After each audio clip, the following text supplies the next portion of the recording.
कश्मीर पर मोदी सरकार का बड़ा फैसला, हाथ जोड़कर गिड़गिड़ाने लगा पाकिस्तान। पीओके पर अब भारत का होगा राज।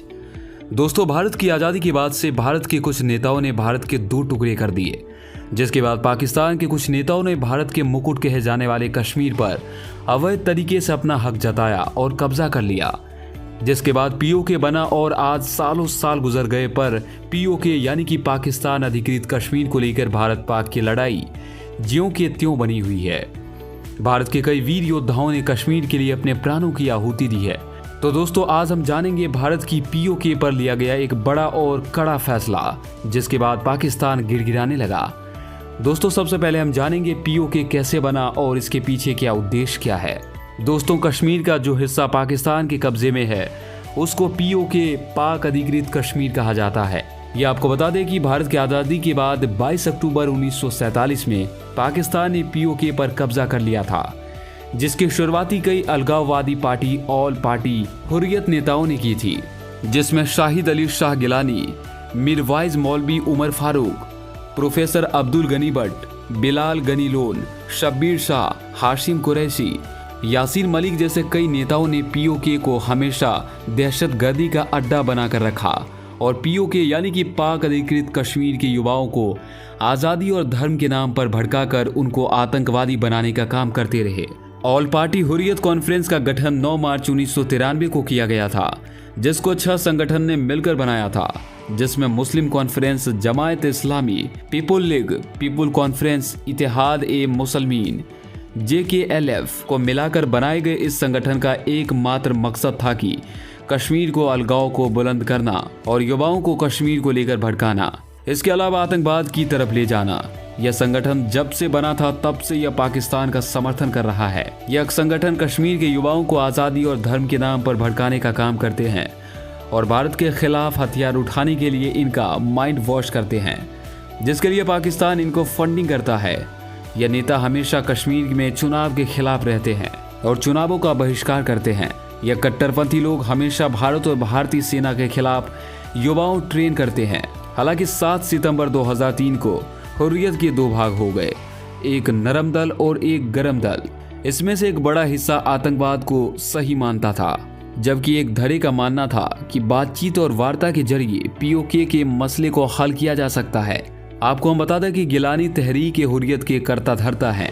यह संगठन कट्टरपंथी, जिसको पाकिस्तान आतंकवादी संगठनों का समर्थन मिला हुआ है, इसकी रैलियों में पाकिस्तान के झंडे लहराए जाते थे।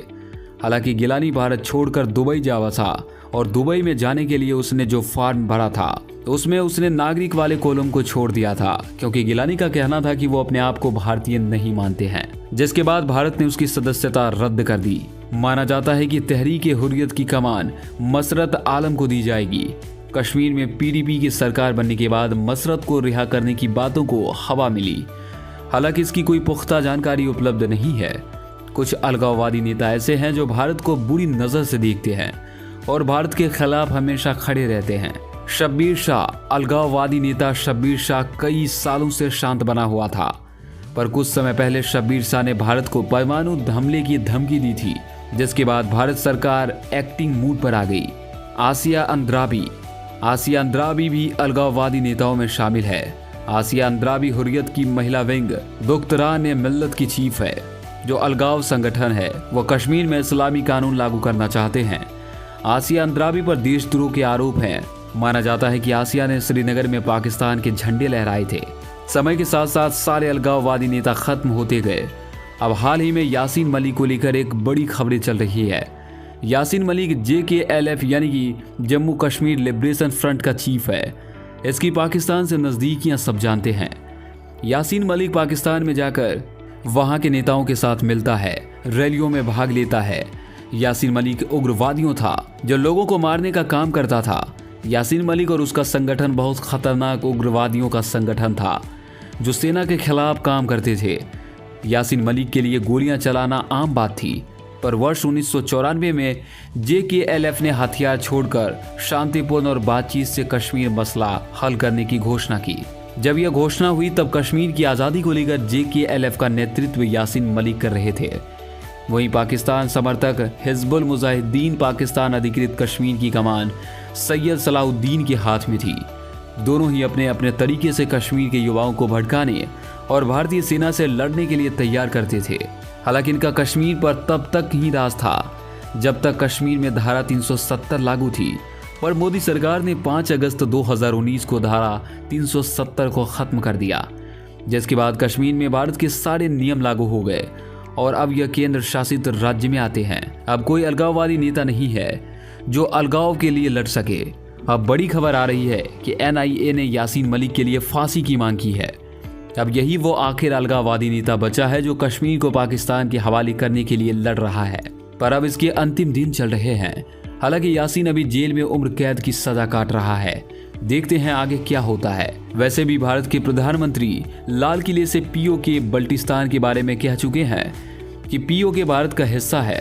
अब देखना यह है कि भारत का POK को अपने हक में करता है।